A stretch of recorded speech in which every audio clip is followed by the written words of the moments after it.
Hello and welcome. Today we're at the Lego house in Billund, home of the brick, and we're going to take a look around their fantastic Lego designer gallery up by the dinosaurs after we've taken a walk around this absolutely enormous Lego brick tree, which has some little hints of Easter still because this was filmed in April 2022. So we have this lovely chick, and then we've got some rabbits as well to have a look at. Now keep your eyes peeled for all the carvings that are in the tree. Let me know in the comments below what you spot.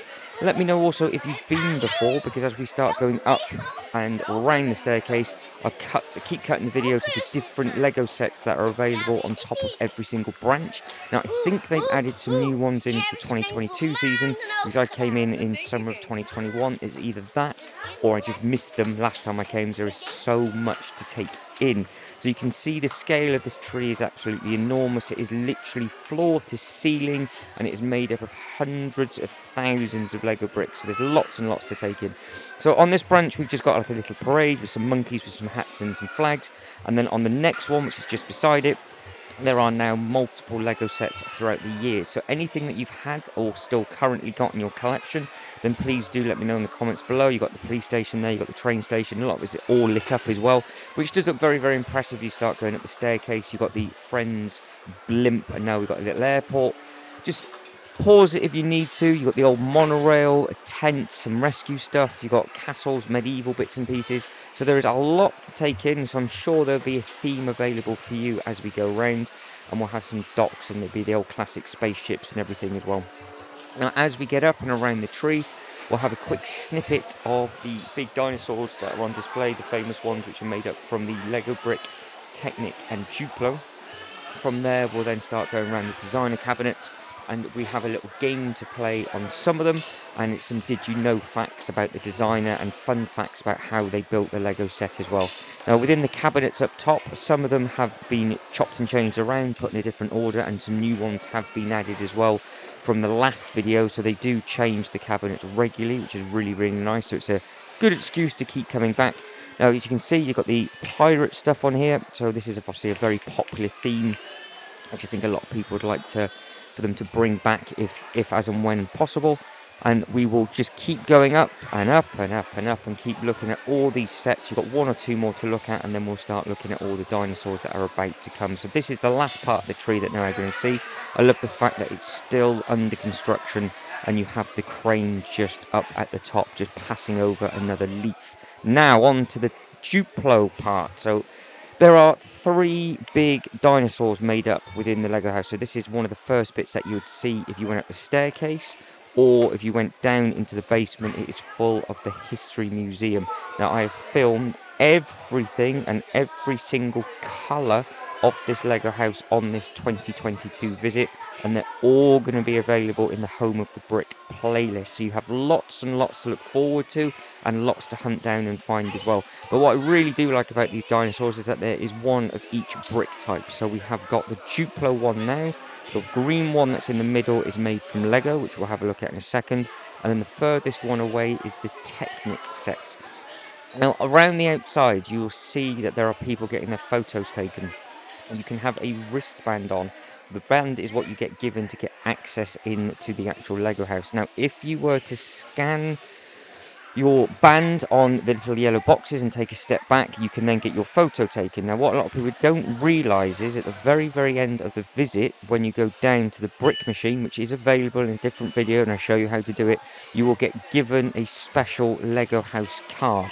On that card, it will have a special ID number. You can then type that in with your wristband number onto their website of their Lego house memories, and it will show you absolutely everything you did on your visit.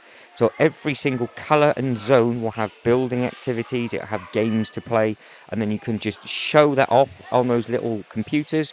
It will save it, it will let you know where it's done, and it will put a nice little memory video together as well.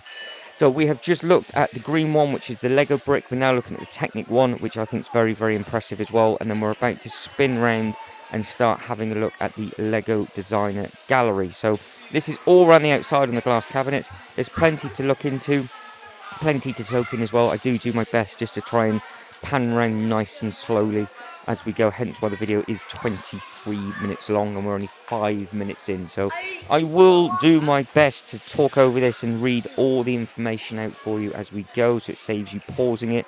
This one, I sort of just looked at all the bits and pieces, and I actually did spot that there was some fun facts with regarding this one. So what you might need to do, is I don't want to give anything away, is when I read the fun facts out, you might then need to pause it on all of the sets and try and find the elements that he's used as a little bit of an Easter egg. Now this was a good fun one to look at, and I did manage to find them all, and I did find where he did use the sausage element. So if you've not seen that yet, keep your eyes peeled, because it is used in one of those three.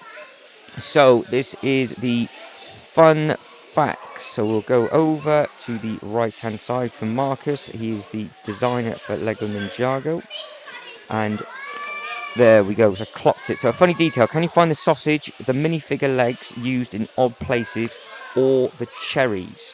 So you've got 3 things to look for. Did you find them? Let me know. Let me know if you did. I know where they are, so I spent a good bit of time looking for them, and I ticked them off as I went. Here we go. Here we go. So that is where you have the sausage. So it is over the top of like a monobrow that he's been given, and then you've got the cherries and everything dotted around in the sets. They are all over the place on a couple of those sets, and then the trousers or the legs are up on the washing line. So hopefully that helped and you spotted all of those.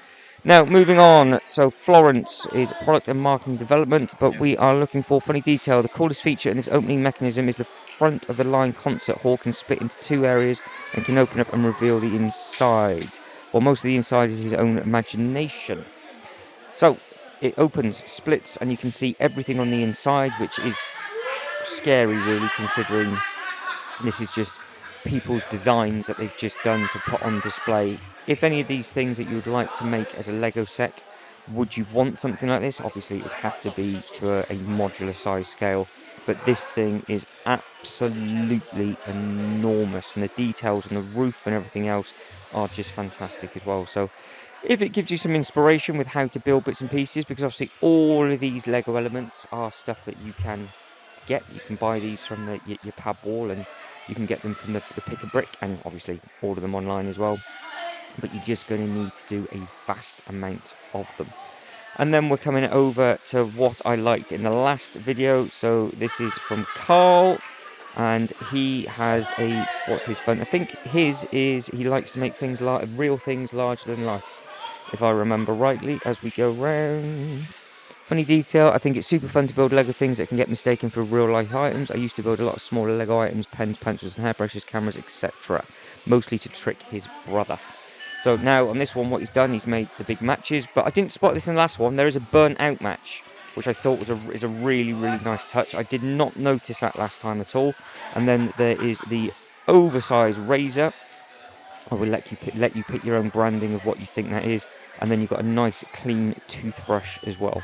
So would that inspire you to make much smaller everyday items? And that's what I spotted on the way back down. I never notice that all the little black bits on there were just sort of the ash from the match. So I thought that was a nice fun touch from that designer. Right, moving on to the next one. Funny detail: I love using Lego elements in ways that were not originally intended, and this time only used new Lego Friends boxes. It was a big challenge to make these models as different as possible with only Lego Friends. So all of these items are made up from your Lego Friends sets. That is pretty incredible, to be honest. There's a lot of detail within these, and it is crazy to think that he's managed to do all sorts of different bits and pieces. Now, Christopher, he is another model designer, been there for 8 years. And this model started when I was looking at my minifigure arms and wondering if they could make a trend pattern. Then it took quite a bit of dedicating building to get them. So this is what he's done for that. This is how he has made. So if you look at the wheels are made from minifigure arms. That is what he's done with that one, which is just, again, a completely incredible different way of using the elements. So this is where you've got to really pay attention to a lot of these sets. So now we're going over it, and much more detail. Obviously pause it where you need to and really soak it in. It's really clever ideas trying to use multiple sets to make certain things, and just giving you different ideas with the bricks, because obviously all the bricks are the same, but you just got to do as whatever you can with them. Right, next, fun detail. Hopefully I zoomed in enough. There we go. The layers are connected to each other by only one stud, which allows the structure to twist freely. And if you look at them from above, the colours are highlighted. I wanted to challenge himself. So it's overlapped by a stud. I don't think you can actually physically get in because it's got a roof on there. So that is just how they managed to do the twist on that one, which does look extremely impressive. Have you ever done anything like that before? Would you be willing to give something like that a go? Right, moving on to the next one. So Wes, come on Wes, what are you doing for this? We are... The scales on the No Idea are inspired by real scales, which build with small scales like pieces which work well with this model. Also, my days, I could not read that whatsoever. You get the idea. So he's used the elements to make the scales for the different items that are on show. I can't pause it because I'm trying to do it in one take. So I'm going to keep that in. I'm not going to I'm not going to be able to get that out. I just completely misread that one. But what I do like about this is just the colours. I think it's beautiful, and the stand that it's on as well, I think is a really nice touch. So moving on to the next one. Come on, Lee, make it a little bit easier for me to read. Come on. Right, so we are... Via Bluetooth, RA can move the entire upper body from different poses and arm and transformation of the legs, and it is posable in almost every way, made with cool parts. Just add the right Lego bits. So he's done the Mindstorm EV bits and pieces, and he's incorporated that technology into this model. So all of the upper half is able to move around, which is a really nice thing. And then obviously this is the big Mindstorm EV one as well. And this is the one that he's talking about with regards to it being able to sort of twist, move around, his arm can move, and all that side of stuff as well, which again is just completely different and also incredible at the same time. Now we're going to move straight on to the next cabinet, no walking around. We are with Milan. And what have we got to say for ourselves? Department of Lego Technic. Right. As a child, I had a very limited amount of Lego sets to play with. I love reusing the same pieces to try and build all sorts. For these models, I only use 154 pieces in the set, nothing else, which means I was stuck to fix of colours and infantry. And this is the different amount. So that's the set that you used, 42117, the aeroplane. And every single set that you see now is something that he has built completely differently with regards to just that one thing. So you can be inspired from this to remake your sets if you want to, as many different times as possible. So if you ever get bored and you want something else to do, just rip them apart, come up with something, and then just start again. It sounds nice and simple, but I can imagine it took him absolutely hours and hours and hours to make all of these up and just design all the different bits and pieces. But it is amazing and incredible the amount of skill that somebody will have to get all of these done. Right, moving on to the next one, novelty element development. So we are going to have a look at your fun facts. Funny detail, see how the wheat grows in different heights shaped by the plough fields, and notice the white bananas I've used for the chimney smoke in the bakery. Use large red flames in the back of the mill to turn the mill into the wind by hand. So look for all the different elements that he's used. So we've got all the wheat on the outside, which is on the different heights. And you've got them on at the back, and there's plenty of different elements that he's done to layer everything up. And you've got the bakery with the minifigures walking out, and then you come up and we'll see, hopefully I've got the chimney in. Yep, there it is on the right hand side there, and then you've got the nice windmill as well.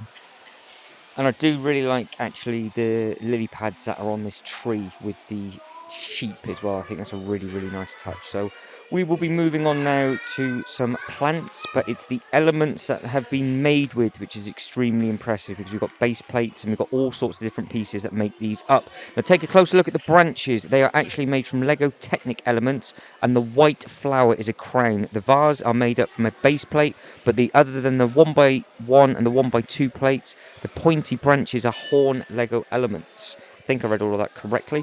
So you've now got to spot all of these different bits and pieces and let me know which is your favourite one, and is this something that you can make.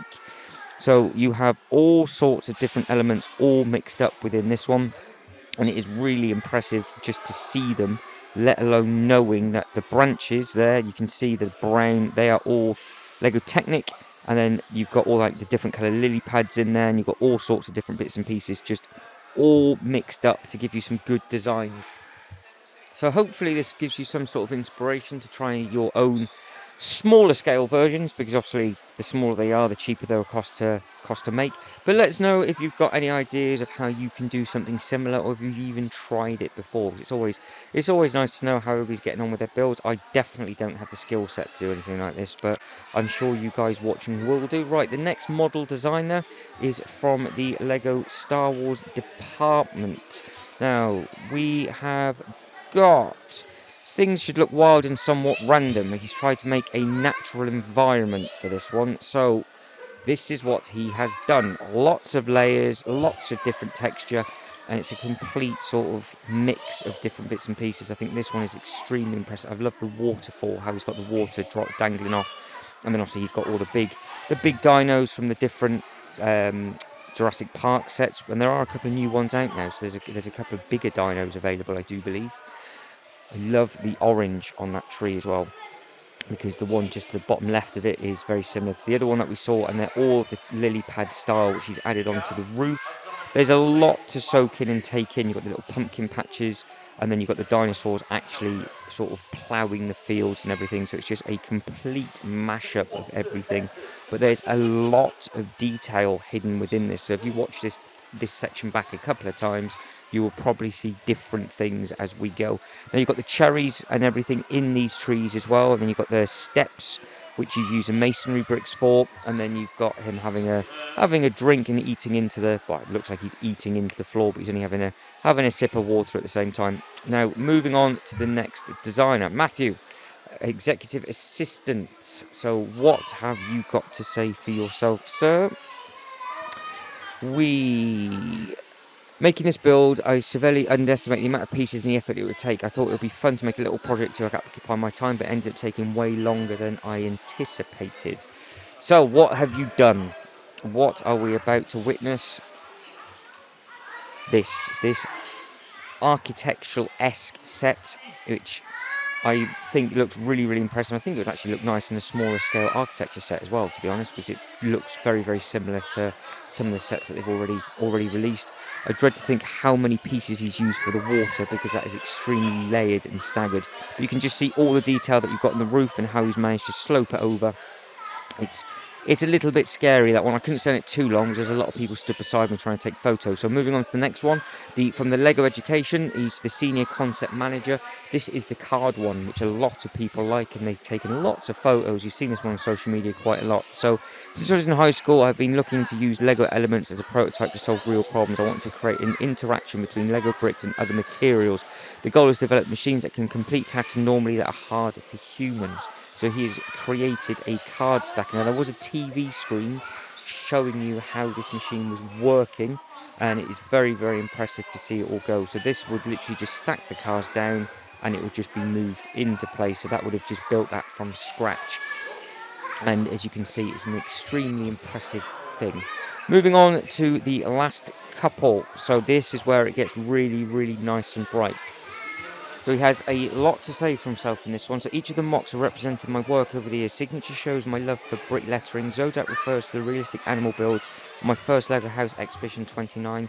Image is in a mock compilation sculpture format as I've used since 2020, I think that said.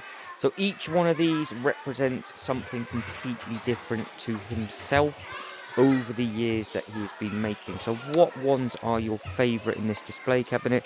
This one I really like because you have the old house in there. You also, if you keep looking, there are lots of stuff. So you've got the rocket with the flames coming out. You've got the classic spaceship. You've got the original yellow castle. You've got the butterfly. You've got some sculptures. You've got some pirate stuff in there. You've got some butterflies. As you pan around, you've even got a little made-up Lego house.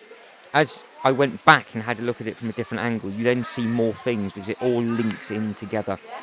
So we will have another quick look at that one as the video starts to wrap up. Right, he is part of the superheroes department. And this one is based on a movie, I do believe, because it says, if you know the movie, you may recognise a few things. So, which movie is it? and then what Easter eggs do you spot, because I have absolutely no idea what movie this is from. So obviously please let me know in the comments what it's from. Is it made up from one movie or multiple? And we'll now just pan around and have a look at all the detail. And I think it's really, really clever that you can just make something this impressive, and it's just a train station with all the track and things. It would be something really nice to try and give a go to, even if it's just a case of just trying to get the train tracks so detailed with adding in all the different elements that are on the floor, rather than just having the track that's placed on the table. It's one of the more cheaper options to do, just because you won't need so many bricks, but also at the same time it is also an extremely impressive thing to look at and try and soak in. And then obviously on top of that, you've got the bikes, you've got the alarms on the side of the building, you've got how he's done the roof, you've got the switch box, you've got all the bright elements with the darker ones. I just think it's a really, really nice touch, and just how the track there just sort of crumbling away in the corner. You've also got these impressive detail cars. You've got two of those, and you've got the building that's just behind it, which again, the colours that are used are very, very impressive. I like the orange bit at the top. Obviously, I'm a very bright, colourful person when it comes to all the different elements. That was a really smooth trip. I probably ended up tripping over myself on that one, but I'm keeping it in. Moving on to one of the last things. So this is the model designer from the Lego City. Worked for the company for 2.5 years. And what are we going to say? See the tower roof on both the castle and the manor. On the castle, I've used panels that are held by ball joints, and for the manor, I've used Lego Ninjago Spinjitzu element for the nice roof piece. So there we go. That is your hints and tips of the different elements that I've used in the roofs, and again the detail within this one for the courtyard and everything. I just think it's absolutely incredible. Where you've got the bench, you've got all the lights, the steps. There's a lot to try and soak in on this one, and even just the little lights that are on the outside, and how you've got all the texture on the outside of the building. It's very, very detailed, so I really, really hope that you've been given some sort of inspiration to how you can now take this forward and do some little bits and pieces with yourself. I'm now going to start to wrap everything up, because there's only about 2-ish minutes left, or 1.5 minutes left. So guys, if you can like and subscribe and all that good stuff, that'd be absolutely fantastic. In the comments below, please let me know what your favourite ones are, and also what ideas you're going to try on a much, much smaller scale. You can make them into a much smaller habitat, or just different bits and pieces like that, with all the challenges that are on social media. Let us know what you would like to try and attempt, and also the amount of bricks that you think you would be using as well. But I'm going to leave you to it for the last sort of 30 seconds or so. So guys, as always, thank you very much for watching. You guys take care, and I hope to catch you in the next one. Ta-da.